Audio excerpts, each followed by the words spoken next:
37km 정도까지 올라갔다 그래요. 100km까지. 한 260만 km, 1000만 km. 둥근 지구의 모습을 보기 시작한 게 얼마 안 됩니다. 누가 높이 올라가나 경제. 올라가서 사진을 막 찍어요. 찍은 다음에 박살나겠죠.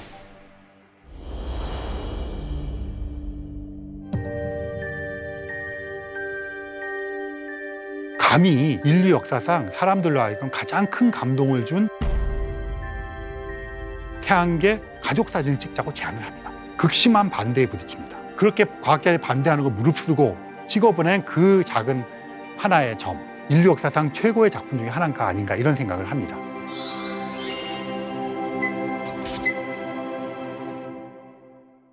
제가 대학원생 때 이야기인데요. 대학원 이제 연구실에서 논문 읽고 뭐 작업하고 있는데 근처에 있는 어떤 초등학교 학생이 찾아왔어요. 제 기억에 아마 5학년 여자아이였던 것 같은데 제가 제일 만만했는지 저한테 다가와서 질문을 던졌어요. 선생님이 숙제를 내줬는데 지구가 둥글다는 증거를 알아오래 그랬대요. 그런데 우리가 알고 있는 것들 빼고 직접적으로 증거를 알아오라 그랬대요. 그래서 이제 저도 제가 알고 있고 설명할 수 있는 것들을 얘기를 했죠. 뭐 예를 들어서 다들 알고 있는 거 있잖아요. 배를 보면 돛대가 이렇게 보였다가 넘어가고 보이니까 이렇게 지구가 둥글다는 둥.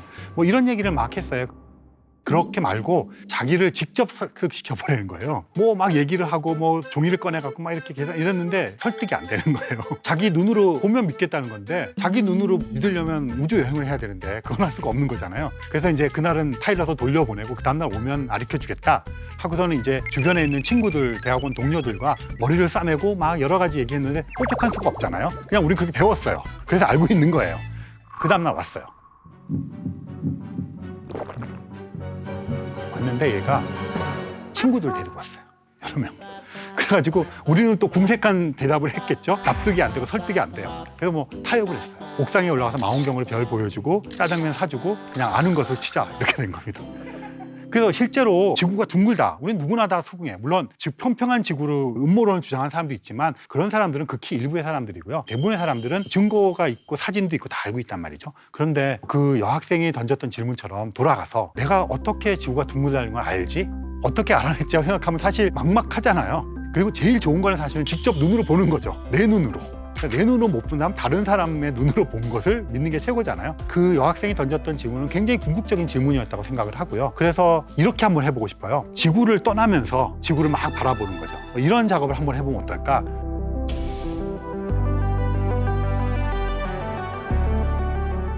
생각보다 둥근 지구의 모습을 외곽에서 보기 시작한 게 얼마 안 됩니다. 아무리 높은 산꼭대기에 올라가도 지구가 둥글게 보이지 않아요. 지구가 지름이 12,800km고요. 둘레가 4만 km예요. 4만 km. 그러면 4만 km의 공에 공률을 알 수 있으려면 높이로 얼마를 올라가야 이걸 볼 수 있냐? 30km 이상 올라가야 되는 거예요. 그래야 그나마 공률이라고 하는 걸 확인할 정도예요.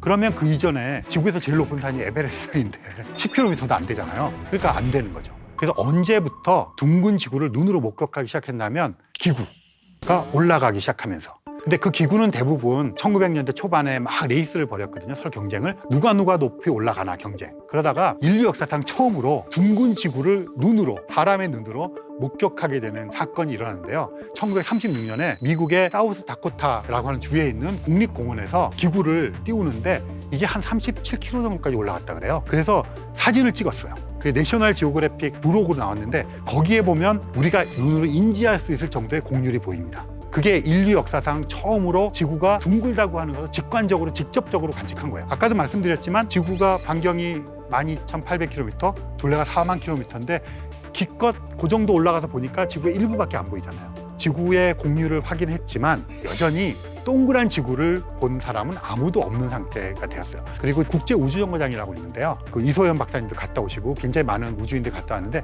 그럼 국제우주정거장 그러면 우리는 엄청 먼 곳에 있다고 생각해요. 지상에서 400km에서 500km 정도입니다. 그러면 이게 12,800km 직경에 400km, 500km가 그냥 붙어 있는 거죠. 400km, 500km 있는 국제우주정거장 가서 그걸 통해서 봐도 한 대륙 정도밖에 안 보입니다. 그러면 달까지 가는 여정의 중간 어디쯤 가야 비로소 동그란 지구를 보는 거죠. 이게 이제 경쟁을 하죠. 그래서 더 높이 올라가는 기구들이 있으면서 이제 조금 더 멀리 볼 수 있는 거죠. 그러다가 획기적으로 지구의 공률을 많이 보게 되는 사건이 벌어집니다. 세계 2차 세계대전이 있었죠. 세계 2차 세계대전은 여러 가지 의미를 갖고 있는 전쟁이죠. 뭐 전쟁이 끝나면 그 전쟁의 의미를 따지잖아요. 세계 1차 세계대전은 우리도 이렇게 전 세계적으로 싸울 수 있구나 하는 걸 깨달았고, 세계 1차 세계대전 영화 같은 거 보시면 군인들 쓰는 모자나 군복이나 이게 다 어설프고 균일화된 것이 없어요. 2차 세계대전은 진영별로 탁탁탁 기능적으로 굉장히 체계화됩니다. 그리고 2차 세계대전 때 특히 위력을 발사한 것들이 비행기입니다. 레이더성에서 이렇게 막 추적하기도 하고, 비행기 날아가면 폭격전 일어나고, 미사일 쏴가지고 폭격시키고 막 이런 것들이 굉장히 발달했던 시절이에요. 그러다 보니까 로켓이라고 하는 것이 발달되기 시작했어요. 그래서 2차 세계대전이 끝나고 나서는 이걸 이제 평화적인 목적으로 써야 되잖아요. 독일은 이제 패전국이니까 로켓 개발하던 과학자들이나 엔지니어들이 소련과 미국으로 다 탈출을 합니다. 그래서 소련과 미국이 경쟁을 벌이는데, 독일에서는 실험을 했죠. 로켓 실험을. 아마 아실 겁니다. V2 로켓이라는 게 있어요. 그게 탄도미사일 이런 거랑 비슷한 겁니다. 높이 올라가면서 사진을 찍는데, 이거 되게 무식한 방법이에요. 무인 로켓이잖아요. 그럼 여기에 카메라가 달려 있어요. 그럼 로켓을 쏩니다. 쏘다가 올라가서 사진을 막 찍어요. 필름 카메라죠. 막 찍어요. 찍은 다음에 자유롭게 떨어집니다. 지금처럼 연료통을 재활용해서 돌아오고 이런 거 없어요. 기술. 올라갔다 찍고 자유롭게 하는 겁니다. 박살나겠죠. 그럼 막 수거해가지고 현상하고 인화해가지고 이렇게 보는 거예요. 그게 1940년대의 이야기인데, 이 V2 로켓으로 카메라를 달아가지고 100km까지 올라갔습니다. 근데 이 100km가 굉장히 중요해요. 그러니까 사실 우주인이라는 얘기를 하잖아요. 그러면 우주에 갔다 왔다는 건데, 도대체 어디까지를 우주라고 할 거냐? 달에 갔다 오면 우주에 갔다 왔다고 얘기해 줄 수 있을까요? 근데 그게 간단하지가 않습니다. 왜 그러냐면, 지구 바깥이라는 개념을 지구 표면이라고 부르잖아요. 표면 바깥에 있으면 지구 바깥이잖아요. 여러분이나 저는 다 지구 바깥에 있으니까 외계에 있는 거죠. 그러면 대기가 있는 곳까지. 근데 대기도 성층권, 무슨 층 되게 많잖아요. 어디까지 할 것인가? 그럼 어떤 사람은 근본적으로 중력의 영향을 따지자고 해요. 달까지 지구의 중력 영향이 미치잖아요. 달도 지구다 이렇게 어깃장을 놓을 수 있는 거죠. 그래서 대기가 좀 희박해지고 이러는 곳까지를 임의로 거기를 지나면 우주 공간이라고 쳐주자고 합의를 한 거죠. 그게 대략 100km입니다. 100km를 넘어갔다 오면 우주인이에요. 전 세계적으로 돌아가신 분들 다 합쳐서 한 550명쯤의 우주인이 있습니다. 그래서 이 100km를 통과했다는 거는 드디어 우주 공간으로 우리가 날아갔다. 그래서 이 V2 로켓이 올라갔습니다. 100km 올라가는 게 더 많죠. 찍었는데 둥그런 지구에 피자 딱 잘라놓은 한 조각 있잖아요. 그런 정도로 나왔어요. 근데 이 V2 로켓을 여러 번 쏘면서 여기 찍고 저기 찍고 해서 모자익을 해서 진짜 이제 둥그렇게 보이는 것 같은 그런 것들을 V2 로켓으로 성공했어요. 이제 더 이상 논쟁의 여지가 없죠. 그런데 동그란 지구는 아직 못 봤잖아요. 동그란 지구를 처음으로 본 것이 달 탐사 경쟁에서 나타납니다. 달 탐사 경쟁은 미국은 아폴로 계획, 소련은 루나 계획. 이 두 개가 경쟁을 하는데 항상 루나 계획을 하는 소련이 조금씩 앞섰어요. 근데 루나 오비터 1호가 1966년에 지구의 모습을 찍었어요. 그런데 보름달처럼 된 지구가 아니고요. 반달처럼 생긴 지구. 그래도 온전한 지구지만 동그란 건 아닌 것을 찍었고요. 그 다음에 칼라 사진으로 지구를 처음 찍은 거는 1968년에 아폴로 8호예요. 얘도 반달 정도예요. 이때까지도 여전히 동그란 지구를 못 봤어요. 아폴로 11호가 갔잖아요. 그 사람들도 반달처럼 생긴 지구를 보고 왔어요. 그럼 동그란 지구를 언제 봤느냐? 1972년 12월 달에 마지막으로 사람을 태우고 달러 갔던 아폴로 17호가 드디어 동그란 지구의 모습을 사진을 칼라 사진 찍어 보냈어요. 그래서 지구의 별명이 생깁니다. 블루 마블, 푸른 구슬, 푸른 보석. 그래서 그 이후로 지구의 애칭이 블루 마블이 됩니다. 그러다가 이제 점점 더 멀리 가게 됩니다. 화성 탐사선이 메리너 10호가 한 260만 킬로미터, 달까지의 거리가 38만 킬로미터거든요. 그러니까 한 7, 8배 더 먼 거리에 가서 지구와 달 사진을 찍어 보내기 시작합니다. 점점 더 먼 곳에서 지구를 이렇게 보기 시작했고요. 갈릴레오라고 하는 목성 탐사선이 있었는데 얘는 620만 킬로미터. 그러니까 38만 킬로미터에 거의 20배가 가까이 되는 먼 거리에서도 지구와 달의 모습을 찍어오기 시작하면서 점점 더 먼 곳에서 지구를 찍어보려는 경쟁이랄까? 이런 게 생기기 시작합니다. 그 이후에 주노라고 하는 목성 탐사선인데요. 거의 1000만 킬로미터. 그렇게 하다 보니까 굉장히 자세한 사진들을 찍어오는 것들도 생기기 시작했어요. 화성으로부터는 지구 사진이 많이 찍혀오기 시작했어요. 그래서 마르스 서베이어라는 게 2003년에 보낸 게 있는데 이게 한 1억 4천만 킬로미터 정도 떨어진 곳에서 이제 먼 곳에 찍은 거죠. 그렇게 찍어서 보내주고 그 다음에 화성 표면에서 활동하는 탐사선들이 있어요. 화성의 하늘도 찍어보내고 해가 뜰 때, 질 때 노을도 찍어보내고 이런 것들을 막 찍어보내고 화성에서 일어나는 일식도 찍어보냈어요.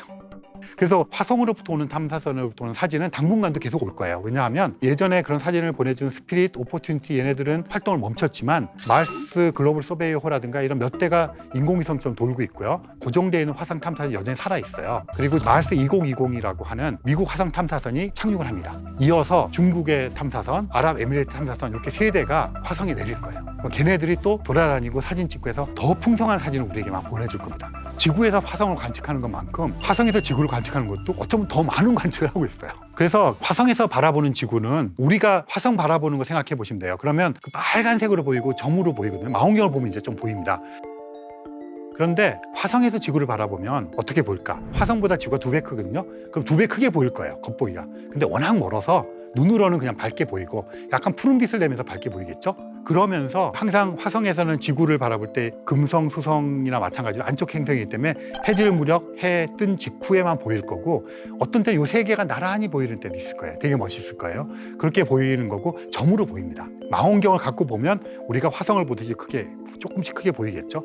네, 그렇게 보이는 것이 그 모습이고요. 이제 조금 더 멀리 나가 볼게요. 카시니라고 하는 탐사선이 갔는데요. 이 카시니 탐사선은 목성, 토성의 위성과 토성 자체를 관측을 많이 해서 여러 개를 정보를 우리에게 줬던 곳이기도 하고 이 카시니 탐사선이 토성 주위를 돌면서 지구 사진을 찍은 사진이 있는데요. 굉장히 멋져요. 토성의 고리를 토성 근처에 가서 보니까 지구상에서 볼 때는 몇 개로 이렇게 보이는데 수없이 많은 해들이 질서정연하게 보이는 것이 카시니호가 찍은 사진에 보면 보이고 심지어는 그 사이로 위성들이 흘러가거든요. 이게 지나가면 그거의 중력에 의해서 얼음 알게 이루어져 있는 해들이 출렁출렁거립니다. 그런 곳에서 이 태들 사이로 지구의 모습을 찍은 사진이 있어요. 그리고 그걸 확대해 보면 그 옆에 간신히 작게 붙어 있는 달이 있습니다.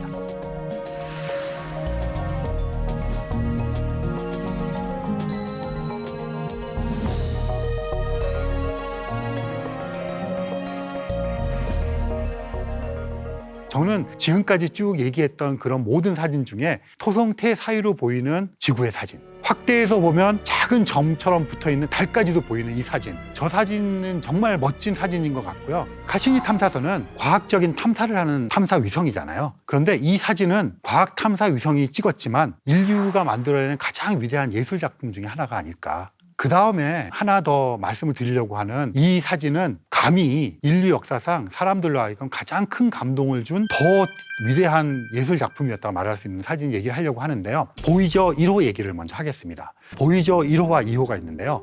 이 보이저 1호와 2호는 목성, 토성, 천왕성, 해왕성, 태양계 외곽에 있는 행성들 또 그들의 위성들을 근접 촬영하는 임무를 맡고 있는 탐사선이었어요. 그러니까 1977년 8월 말에 보이저 2호가 먼저 발사가 되고요. 그 다음에 9월 달에 보이저 1호가 발사가 됩니다. 좀 이상하시죠? 1호가 먼저 발사가 이유가 되는 건데 그런 경우가 꽤 많이 있어요. 왜냐하면 1호와 2호의 각각의 궤도가 있고 이것들이 탐사를 한 순서가 있고 이래서 그런 걸 고려해서 1호, 2호를 만드는데 출발을 먼저 해야 될 때가 있어요. 먼저 해가고 나중에 앞지릅니다. 그래서 보이저 1호가 1977년에 발사가 되어서요. 1979년 무렵이 되면 목성 근처를 지납니다. 목성을 관측을 하고 위성들을 관측을 합니다.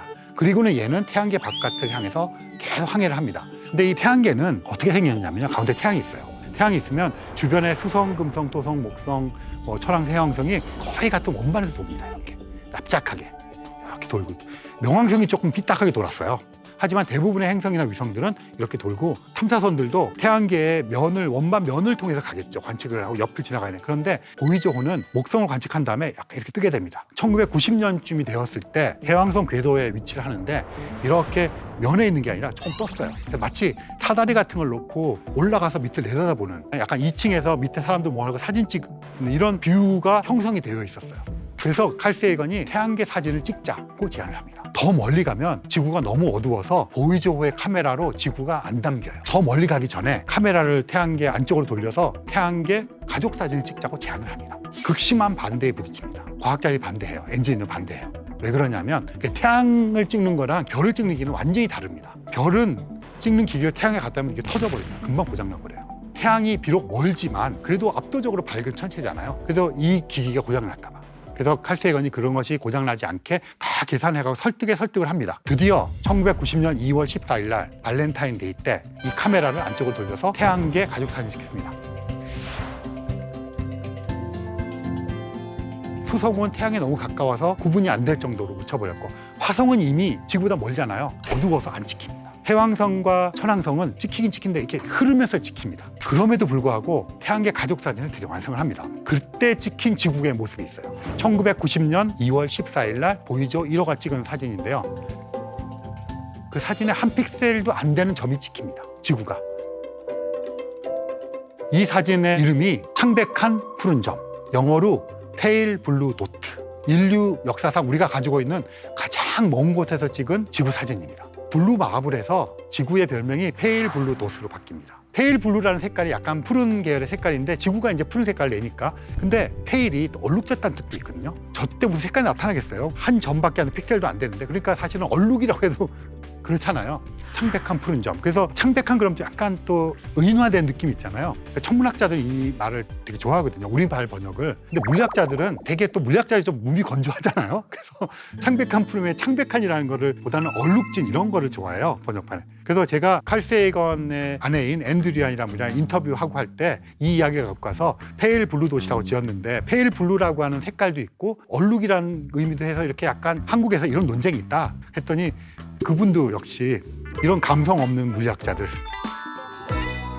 저거를 보면 무심하기 짝이 없는 작은 점이잖아요. 그런데 저 점 속에는 77억 인구가 다 있었고, 그렇게 생각하면 저 페일 블루 돛, 창백한 푸른 점이라는 게 그냥 이름을 얘기 안 해도 저것만 바라보고 있을 때 느끼는 감정들 있잖아요. 저걸 보고 있으면 되게 연약하다고 느끼고, 정말 우리는 하찮은 존재구나, 미약한 존재구나, 이런 것들을 느끼고, 또 한편으로는 그러면서도 막 경외감, 경이로움 이런 게 같이 오고, 허무함, 허망함 여러 가지가 솟구치잖아요.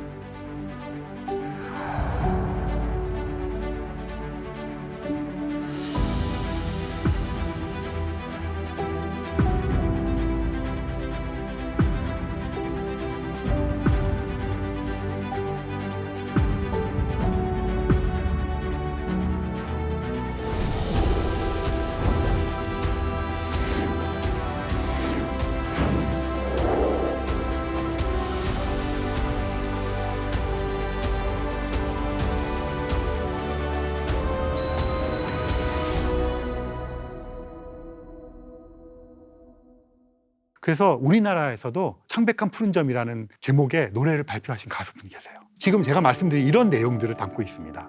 이 창백한 푸른 점이라는 얘기를 할 때는 사람마다 느끼고, 그냥 저걸 쳐다보고만 있어 느끼고, 저것을 찍게끔 된 인류의 문명에 대한 생각도 할 수 있고, 보이저오는 또 무심히 따라가고 있고, 이런 여러 가지 생각들을 하게 해주니까 사실 예술 작품이라는 게 그 작품 자체의 어떤 테크니컬한 기술적인 면도 되게 중요하지만, 그걸 통해서 사람들이 생각하게 만들고 심지어는 공유하게 하고 공감하게 하는 거, 이런 능력으로 따지자면 정말 멋진, 비싼, 저 64km라는 걸 날아가서 그렇게 과학자들이 반대하는 걸 무릅쓰고 찍어보낸 그 작은 하나의 점. 그래서 우리들로 하여금 가장 지적이고 가장 감성적인 감수성을 일으키는, 우리를 성찰하게 만드는 점인 것 같아요. 1990년에 쐈다 그랬잖아요. 2020년이 되면 30주년이 됩니다. 그래서 요즘 유행하는 디지털 리마스터링, 원래 데이터를 현대적인 이미지 프로세싱 기법으로 처리를 다시 했어요. 예전에 찍었던 사진을 그대로 쓰고 있었는데 거긴 노이즈도 많고 잡음도 많고 푸른색으로 보이지만 주변이 얼룩덜룩하고 이러잖아요. 디지털 처리를 해가지고 깔끔하게 노이즈를 죽이는 거죠. 그러고 나니까 정말 더 창백한 푸른 점이라는 게 확 와닿습니다.